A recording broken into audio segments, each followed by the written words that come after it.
ನಲ್ಲಿ ಭಾರಿ ಮಳೆಗೆ ಊರೇ ಮುಳುಗಡೆ ಆಗ್ತಾ ಇದೆ. ಮಹಾ ಮಳೆಗೆ ನೆರೆ ಬಂದು ಆಡ್ಯಪಾಡಿ ಮುಳುಗಡೆ ಆಗಿದೆ. ಇದು ಮಳೆಯ ಎಫೆಕ್ಟ್. ದಕ್ಷಿಣ ಕನ್ನಡ ಜಿಲ್ಲೆಯ ಮಂಗಳೂರಿನಲ್ಲಿ ಮಹಾ ಮಳೆಗೆ ನೆರೆ ಬಂದು ಆಡ್ಯಪಾಡಿ ಈಗ ಮುಳುಗಡೆ ಆಗಿದೆ. ಅವೈಜ್ಞಾನಿಕ ಕಿಂಡಿ ಅಣೆಕಟ್ಟಿನಿಂದ ಗ್ರಾಮಕ್ಕೆ ನದಿ ನೀರನ್ನು ಹರಿಸಲಾಗಿದೆ. ಫಲ್ಗುಣಿ ನದಿಯಿಂದ ನೀರಿನಿಂದ ತೋಟ, ಕೊಟ್ಟಿಗೆ ಜಲದಿಗ್ಬಂಧನಕ್ಕೆ ಒಳಗಾಗಿದೆ. ಕೃಷಿ ಭೂಮಿಗೆ ನೀರು ನುಗ್ಗಿ ಅಪಾರ ಪ್ರಮಾಣದ ಹಾನಿಯಾಗಿದೆ. ಸಂಕಷ್ಟಕ್ಕೆ ಸಿಲುಕಿದ್ದಾರೆ ಜನ. 13 ವರ್ಷದಿಂದ ಸಮಸ್ಯೆ ಪರಿಹಾರಕ್ಕೆ ಜನ ಹೋರಾಟವನ್ನು ಮಾಡ್ತಾ ಇದ್ದಾರೆ. ಜನರ ಸಮಸ್ಯೆಗೆ ಡೋಂಟ್ ಕೇರ್ ಅಂತ ಇದೆ ಸರ್ಕಾರ. ನೀರಿನಲ್ಲಿ ಬರುವಂಥ ವಿಷ ಜಂತುಗಳ ಭಯದಲ್ಲೇ ಜೀವನ ಮಾಡಬೇಕು. ನೋಡಿ ಎಷ್ಟು ದೊಡ್ಡ ಪ್ರಮಾಣದಲ್ಲಿ ಊರೇ ಮುಳುಗೋಗಿದೆ. ಇದು ಅವೈಜ್ಞಾನಿಕ ಕಿಂಡಿ ಅಣೆಕಟ್ಟಿನಿಂದ ಗ್ರಾಮಕ್ಕೆ ನದಿ ನೀರು ಬರ್ತಾ ಇರುವಂಥದ್ದು. 13 ವರ್ಷದಿಂದ ಇಲ್ಲಿನ ಸ್ಥಳೀಯರು ಇದೇ ಪರಿಸ್ಥಿತಿಯಲ್ಲಿ ವಾಸ ಮಾಡ್ತಿದ್ದಾರೆ. ಹಲವಾರು ಬಾರಿ ಮನವಿನ ಮಾಡಿಕೊಂಡ್ರು. ಸ್ಥಳೀಯ ಜನಪ್ರತಿನಿಧಿಗಳಾಗಿರಬಹುದು, ರಾಜ್ಯ ಸರ್ಕಾರ ಆಗಿರಬಹುದು, ಇತ್ತ ಗಮನ ಕೊಡ್ತಾ ಇಲ್ಲ. ಇದು ಮಂಗಳೂರಿನಲ್ಲಿ ಆಗಿರೋ ಅಂತ ಭಾರಿ ಅವಘಡ, ಮಳೆಯ ಅವಘಡ. ಊರೇ ಮುಳುಗಡೆ ಆಗ್ಬಿಟ್ಟಿದೆ. ಫಲ್ಗುಣಿ ನದಿಯ ಎಫೆಕ್ಟ್ ಇದು. ಫಲ್ಗುಣಿ ನದಿಯ ನೀರಿನಿಂದ ತೋಟ, ಕೊಟ್ಟಿಗೆ ಈಗ ಜಲದಿಗ್ಬಂಧನಕ್ಕೆ ಒಳಗಾಗಿದೆ. ಜನರ ಸಮಸ್ಯೆಗೆ ಡೋಂಟ್ ಕೇರ್ ಅಂತ ಇದೆ ಸರ್ಕಾರ. ಇನ್ನು ಈ ಆಡ್ಯಪಾಡಿಯ ವ್ಯವಸ್ಥೆ ಇದೆಯಲ್ಲ, ಈ ವಿಚಾರಕ್ಕೆ ಸಂಬಂಧಪಟ್ಟಂತೆ ನಮ್ಮ ಪ್ರತಿನಿಧಿ ಕಿರಣ್ ಪ್ರತ್ಯಕ್ಷ ವರದಿಯನ್ನು ಕೊಟ್ಟಿದ್ದಾರೆ. ಬನ್ನಿ ನೋಡಿ. ಮಂಗಳೂರು ಹೊರವಲಯದ ಅದ್ಯಪಾಡಿ ಗ್ರಾಮ ಮತ್ತೆ ಮುಳುಗಡೆಯಾಗಿದೆ. ಈ ಗ್ರಾಮ ಮತ್ತೆ ಜಲಾವೃತಗೊಂಡಿರುವಂಥದ್ದು. ಪ್ರತಿ ವರ್ಷ ಮಳೆ ಆದರೆ ಈ ಗ್ರಾಮದ ಸುತ್ತ ನೀರು ಶೇಖರಣೆ ಆಗುತ್ತೆ. ಯಾಕಂದರೆ ಇದರ ಪಕ್ಕದಲ್ಲೇ, ಈ ಗ್ರಾಮದ ಪಕ್ಕದಲ್ಲೇ ಇರುವಂತಹ ಫಲ್ಗುಣಿ ನದಿಗೆ ನೀರಿನ ಹರಿವು ಹೆಚ್ಚಾದಂತೆ ಇಡೀ ನೀರು, ಈ ನದಿಯ ನೀರು ಈ ಗ್ರಾಮಕ್ಕೆ ನುಗ್ಗುತ್ತೆ.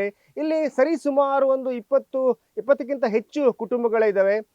ಇಲ್ಲಿ ನೀರು ಹರಿದು ಬಂತು ಅಂತ ಹೇಳಿದ್ರೆ ಇಡೀ ಗ್ರಾಮ ದೋಣಿಯಲ್ಲೇ ಸಾಗಬೇಕು. ಯಾಕಂತ ಹೇಳಿದ್ರೆ ಈ ಗ್ರಾಮದಲ್ಲಿ ಪ್ರತಿ ಮನೆಗೂ ಒಂದೊಂದು ಬೋಟ್ ಅಂತ ಇದೆ. ಈ ಬೋಟಲ್ಲೇ ಅವರ ಸಾಗಾಟ. ಯಾಕಂದರೆ 2-3 ತಿಂಗಳು ಇದೇ ರೀತಿಯ ಪರಿಸ್ಥಿತಿ ಇರುತ್ತೆ. ಕಳೆದ 13 ವರ್ಷಗಳಿಂದ ಕೂಡ ಇಲ್ಲಿ ಇದೇ ಪರಿಸ್ಥಿತಿ ಇದೆ. ಯಾಕಂದರೆ ಇಲ್ಲಿ ಈ ಗುರುಪುರ ನದಿಗೆ ಕಟ್ಟಿದಂತಹ ಕಿಂಡಿ ಅಣೆಕಟ್ಟು ಏನಿದೆ, ಅದರಿಂದಾಗಿ ಈ ರೀತಿಯ ಒಂದು ಪರಿಸ್ಥಿತಿ ನಿರ್ಮಾಣವಾಗಿದೆ. ನೋಡ್ಬೋದು ಇಲ್ಲಿ ಪ್ರತಿಯೊಂದು ಗ್ರಾಮಕ್ಕೂ, ಗ್ರಾಮದ ಮನೆಗೂ ಒಂದು ಬೋಟ್ ಮೂಲಕವೇ ಸಂಪರ್ಕ ಸಾಧಿಸಬೇಕು. ಪ್ರತಿಯೊಬ್ಬರು ಇಲ್ಲಿ ಬರಬೇಕಾದ್ರೆ ಬೋಟ್ ಮೂಲಕವೇ ಬಂದು ತಮ್ಮ ಮನೆಗೆ ಸಾಗಬೇಕು, ಅಲ್ಲಿ ತಲುಪಬೇಕಾದಂತಹ ಪರಿಸ್ಥಿತಿ ಇದೆ. ಯಾಕಂದರೆ ಈ ಗ್ರಾಮ ಇಡೀ ನದಿಯ ನೀರಿನಿಂದನೇ ಆವೃತವಾಗುತ್ತೆ.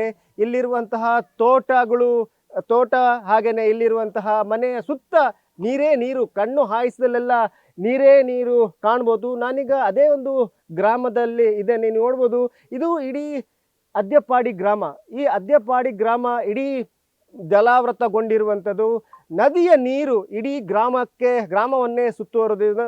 ಭಾಗಶಃ ಇದೊಂದು ದ್ವೀಪದಂತಾಗಿಬಿಡುತ್ತೆ. ಪ್ರತಿ ವರ್ಷ ಈ ಒಂದು ಅದ್ಯಪಾಡಿ ಗ್ರಾಮ ದ್ವೀಪದಂತಾಗಿಬಿಡುತ್ತೆ. ಯಾಕಂತ ಹೇಳಿದರೆ ಆ ಮಟ್ಟದಲ್ಲಿ ನೀರು ಇಲ್ಲಿ ಬರುತ್ತೆ, ಹರಿದು ಬರುತ್ತೆ. ಇಲ್ಲಿ ಕಿಂಡಿ ಅಣೆಕಟ್ಟು ಅವೈಜ್ಞಾನಿಕವಾಗಿ ನಿರ್ಮಾಣವಾದ ಕಾರಣ ಈ ಒಂದು ಸಮಸ್ಯೆ ಆಗಿದೆ ಅನ್ನೋದು ಇಲ್ಲಿಯ ಸ್ಥಳೀಯರ ಒಂದು ಹೇಳಿಕೆ. ಯಾಕಂತ ಹೇಳಿದ್ರೆ ಪ್ರತಿ ವರ್ಷ ಇದೇ ರೀತಿ 13 ವರ್ಷಗಳಿಂದ ಇಲ್ಲಿಯ ಜನರು ಹೋರಾಟ ಮಾಡ್ತಾನೆ ಬರ್ತಾ ಇದ್ದಾರೆ. ಇದಕ್ಕೊಂದು ಸಮಸ್ಯೆಗೆ ಪರಿಹಾರ ಕಾಣಬೇಕು ಅಂತ ಹೇಳ್ಕೊಂಡು. ಆದರೆ ಈವರೆಗೂ ಅದು ಸಫಲವಾಗಿಲ್ಲ. ಯಾಕಂದರೆ ಇಲ್ಲಿ DC ಅವರಾಗ್ಬೋದು, ಜಿಲ್ಲಾಧಿಕಾರಿ ಆಗ್ಬೋದು, ಹಾಗೆಯೇ CEO, ಜಿಲ್ಲಾ ಪಂಚಾಯತ್ನ ಮುಖ್ಯ ಕಾರ್ಯನಿರ್ವಹಣಾಧಿಕಾರಿ ಆಗ್ಬೋದು, ಪ್ರತಿಯೊಬ್ಬರು ಈ ಒಂದು ದೋಣಿಯ ಮೂಲಕವೇ ಬಂದು ಈ ಪರಿಸ್ಥಿತಿಯನ್ನು ನೋಡಿ ಹೋಗಿದ್ದಾರೆ. ಆದರೂ ಈವರೆಗೂ ಅದಕ್ಕೆ ಸಮಸ್ಯೆಗೆ ಪರಿಹಾರ ಸಿಕ್ಕಿಲ್ಲ. ಇಲ್ಲಿರುವಂಥ ಒಂದು ಮನೆಯಲ್ಲಿ ಹಿರಿಯ ಜೀವಗಳಿದ್ದಾವೆ. ಅವರು ಕೂಡ ಈ ನದಿಯ ನೀರಿನ ಆವೃತವಾಗಿರುವಂಥ ಮನೆಯಲ್ಲೇ ಇರಬೇಕು. ಯಾಕಂದರೆ ಅವರಿಗೆ ಹೋಗಲಿಕ್ಕೆ ಬೇರೆ ಜಾಗ ಇಲ್ಲ. ಆದರೂ ಕೂಡ ಅವರು ಇಲ್ಲಿಯೇ ಈ ನದಿಯ ನೀರಿನ ಮಧ್ಯದಲ್ಲಿಯೇ ವಾಸವಾಗಿರುವಂಥದ್ದು. ಇಲ್ಲಿಯ ಸಮಸ್ಯೆ ಯಾವ ರೀತಿ ಇದೆ ಅನ್ನೋದನ್ನು ಹೇಳಲಿಕ್ಕೆ ನಮ್ಮೊಂದಿಗಿದ್ದಾರೆ ಶಿವರಾಮ್ ಅಂತ. ಅವರನ್ನೇ ಮಾತಾಡಿಸ್ತೀನಿ. ಶಿವರಾಮ್ ಅವರೇ, ಕಳೆದ 13 ವರ್ಷಗಳಿಂದ ಇದೇ ಒಂದು ಸಮಸ್ಯೆ. ಅಧಿಕಾರಿಗಳು ಬಂದು ಹೋದ್ರು, ನೋಡಿದ್ರು, ಆದರೆ ಸಮಸ್ಯೆ ಇನ್ನೂವರೆಗೂ ಪರಿಹಾರ ಆಗಿಲ್ಲ.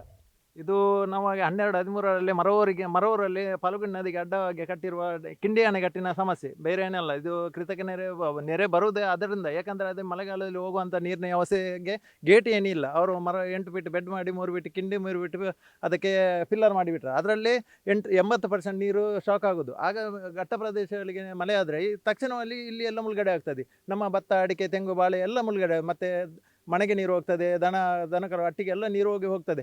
13 ವರ್ಷದಿಂದ ನಾವು ಸತತವಾಗಿ ಅದಕ್ಕೆ ಹೋರಾಟ ಎಲ್ಲ ರೈತ ಸಂಘದ ಹೋರಾಟ ಮಾಡಿ ಎಲ್ಲ ಇಲಾಖೆಗೂ ನಾವು ಅರ್ಜಿ ಎಲ್ಲ ಕೊಟ್ಟಿದ್ದೇವೆ. ಆದರೂ ಎಲ್ಲ ಅಧಿಕಾರಿಗಳು ಬರ್ತಾರೆ ನೋಡ್ತಾರೆ, ನಮಗೆ ಭರವಸೆ ಕೊಟ್ಟು ಹೋಗ್ತಾರೆ. ಮತ್ತೇನು ಇಷ್ಟರ ತನಕ ಅದಕ್ಕೆ ಏನು ವ್ಯವಸ್ಥೆ ಆಗಲಿಲ್ಲ. ಈ ಸಲ ನೋಡಿ ಮಳೆ ಇಲ್ಲ, ನಿನ್ನೆ ಮಳೆ ಬಂತು, ಇವತ್ತೆಲ್ಲ ಮುಳುಗಡೆ ಆಗಿದೆ. ಹಾಗಾದರೆ ಎಂಥ ಪರಿಸ್ಥಿತಿ ನಮ್ಮ ಇಡೀ ಎಲ್ಲ ಇಲ್ಲಿ ಇದೆಲ್ಲ ಹಾಳಾಗ್ತಾ ಉಂಟಲ್ಲ. ಈ ಸಲ ಆದರೂ ಅದಕ್ಕೊಂದು ಎಮರ್ಜೆನ್ಸಿ ಗೇಟ್ ಮಾಡಲಿ ಅಂತ ನಮ್ಮ ವಿನಂತಿ. ಅದೊಂದು ಮಾಡಿಕೊಟ್ರೆ ನಮ್ಮ ಎಲ್ಲ ಕೃಷಿಕರಿಗೂ ಒಳ್ಳೆಯದಾಗ್ತದೆ ಅಂತ ನಾನು ಬಯಸುದು ಅಷ್ಟೇ. ಅಲ್ಲ, ಈಗ ಪ್ರತಿ ವರ್ಷ ಇಲ್ಲಿ ಇದೇ ತರ ಪರಿಸ್ಥಿತಿ ಇದೆ. ಮಳೆ ನೀರು ಇಡೀ ಗ್ರಾಮವನ್ನು ಆವರಿಸಿ ನಿಮ್ಮ ಮನೆ ಕೂಡ ಈ ನೀರಿನಿಂದನೇ ಆವೃತವಾಗಿರುವಂಥದ್ದು. ಯಾವ ರೀತಿಯ ಭಯ ಆವರಿಸುತ್ತೆ? ಭಯ ಅಂದರೆ ನಾವು ಜೀವವನ್ನು ಕೈಯಲ್ಲಿ ಇಟ್ಕೊಂಡು ಬದುಕೋದು. ಯಾಕಂದರೆ ಇಲ್ಲಿ ದನ ಕರುಗಳು ಎಲ್ಲ ಉಂಟು, ಅದಕ್ಕೆ ಎಲ್ಲ ವಿಷಜಂತುಗಳೆಲ್ಲ ಬರ್ತದೆ, ಮನೆಯೊಳಗೂ ಬರ್ತದೆ. ಮನೆಯವರ ತನಕ ನೀರು ಬಂದರೆ ಹೇಗೆ ಇರುವುದು? ನಾವು ಜೀವನ ಮಾಡದೆ ಇದು ಹೇಳ್ತಾರಲ್ಲ, ಇದನ್ನು ಜೀವನ ಕೈಯಲ್ಲಿ ಇಟ್ಕೊಂಡು ಬದುಕೋದಂತ, ಅಂಥ ಪರಿಸ್ಥಿತಿ ಬಂದಿದೆ ಎಲ್ಲರಿಗೂ. ಅದಕ್ಕೆ ಇಂಥ ಪರಿಸ್ಥಿತಿ ಎಲ್ಲಿಯೂ ಆಗಲ್ಲ. ಯಾಕಂದರೆ ಇಂಥ ಪರಿಸ್ಥಿತಿ ನಾನು ನೋಡಿದಂಥದ್ದು ಇಷ್ಟರ ತನಕ ನೋಡಲಿಲ್ಲ. ಅದಕ್ಕೋಸ್ಕರ ಈ ಸಲ ಆದರೂ ಅದಕ್ಕೊಂದು ಪರಿಹಾರ ಮಾಡಲಿ ಅಂತ ನಾನು ಪರಿಹಾರ ಅಂದರೆ ನಾವು ಪರಿಹಾರ ಕೇಳುವುದಲ್ಲ, ಅದಕ್ಕೊಂದು ಎಮರ್ಜೆನ್ಸಿ ಗೇಟ್ ಮಾಡಲಿ. 30 ಮೀಟರ್ 2 ಬದಿಯಲ್ಲಿ ಹೈಡ್ರೋಲಿಕ್ ಗೇಟ್ ಮಾಡಿಬಿಟ್ರೆ ಮಳೆಗಾಲ ನೀವು ಸರಾಗವಾಗಿ ಹರಿದು ಅಂತ ವ್ಯವಸ್ಥೆ ಮಾಡಿಬಿಟ್ರೆ ನಮಗೆ ಇಂಥ ಪರಿಸ್ಥಿತಿ ಬರುವುದೇ ಇಲ್ಲ. ಅದು ನಾವು ಗ್ಯಾರಂಟಿ ಆಗಿ ಹೇಳ್ತಾ ಇದ್ದೇವೆ. ಇಷ್ಟರ ತನಕ ರೈತರು ಎಲ್ಲರೂ ಸೇರಿ ನಾವು ಅರ್ಜಿ ಕೊಟ್ಟಿದ್ದು ಎಲ್ಲ ಹೇಳ್ತಾ ಇದ್ದೆ. ಅದೊಂದು ಮಾಡಿಬಿಟ್ರೆ ಸಾಕಂತ ಈ ಸಲ ಅದರ ಸರ್ಕಾರಕ್ಕೆ ನಾವು ವಿನಂತಿ ಮಾಡೋದು ಅಷ್ಟೇ. ಮತ್ತೆ ನೀವೀಗ ಈ ದೋಣಿಯಲ್ಲೇ ಸಾಕ್ತೀರಿ, ರಾತ್ರಿ ಹೊತ್ತು ಕೂಡ ಇದೇ ದೋಣಿಯಲ್ಲೇ ಸಾಗುವಂಥದ್ದು. ಆದರೆ ತುಂಬ ಕೆಳಭಾಗದಲ್ಲಿ ಕರೆಂಟ್ ವೈರ್ಗಳಿದ್ದಾವೆ, ಅದು ತುಂಬ ಅಪಾಯಕಾರಿ ಅಲ್ವಾ? ಹೌದು ಸರ್. ಆದರೆ ಅದನ್ನು ನಾವೆಲ್ಲ ಲೈನ್ಮ್ಯಾನ್ ಮೇಲೆ ಕಾಂಟ್ಯಾಕ್ಟ್ ಮಾಡಿ ಅದೆಲ್ಲ ಬಂದ್ ಮಾಡಿಬಿಟ್ಟು ಕತ್ತಲೆಯಲ್ಲೇ ಇರುವುದು. ನಮ್ಮ ಮನೆಗಳೆಲ್ಲ ಕತ್ತಲೆಯಲ್ಲಿ, ಏನು ಕರೆಂಟಿನ ವ್ಯವಸ್ಥೆ ಏನಿಲ್ಲ, ಅದು ಬಂದ್ ಮಾಡಬೇಕು. ಯಾಕಂದರೆ ಅದು ಡೇಂಜರ್ ಆಗಿ ಉಂಟು. ನಾವು ಹೋಗುವಾಗ ದೋಣಿಯಲ್ಲಿ ಅದು ತಾಗಿದ್ರೆ ಎಲ್ಲ ಹೋಗ್ತದೆ, ಅದಕ್ಕೆಲ್ಲ ಬಂದ್ ಮಾಡ್ತೇವೆ. ಆದರೆ ಎಲ್ಲ ಪರಿಸ್ಥಿತಿಯಲ್ಲಿ ನಮಗೆ ಈ ದೋಣಿಯಲ್ಲಿ ಹೋಗುವಾಗ ಏನಾದರೂ ಡೇಂಜರ್ ಆದರೆ ನಾವು ಡೇಂಜರಲ್ಲೇ ಹೋಗೋದಲ್ಲ, ಯಾರು ಹೊಣೆ ಇದಕ್ಕೆಲ್ಲ? ಇಂಥ ಪರಿಸ್ಥಿತಿ ಎಲ್ಲ ಮಾಡಿಬಿಡ್ತಾರಲ್ಲ. ನಾವು ಮತ್ತೆ ಇದು ಇಲ್ಲದ್ರೆ ನಮಗೆ ಹೋಗಲಿಕ್ಕೆ ಪರಿಸ್ಥಿತಿ ಇಲ್ಲ. ದೋಣಿಯಲ್ಲಿ ಹೋಗಿ ನಾವು ಬದುಕುವಂಥ ಪರಿಸ್ಥಿತಿ ಬಂದಿದೆ. ಇನ್ನು ಮುಂದಕ್ಕಾದರೆ ಅದನ್ನು ನಾನು ಸರಿ ಮಾಡಿ ಕೊಡಬೇಕಂತ ನಾನು ವಿನಂತಿ ಮಾಡೋದಷ್ಟೇ. ಇದಿಷ್ಟು ಇಲ್ಲಿಯ ಸ್ಥಳೀಯರ ಮಾತು.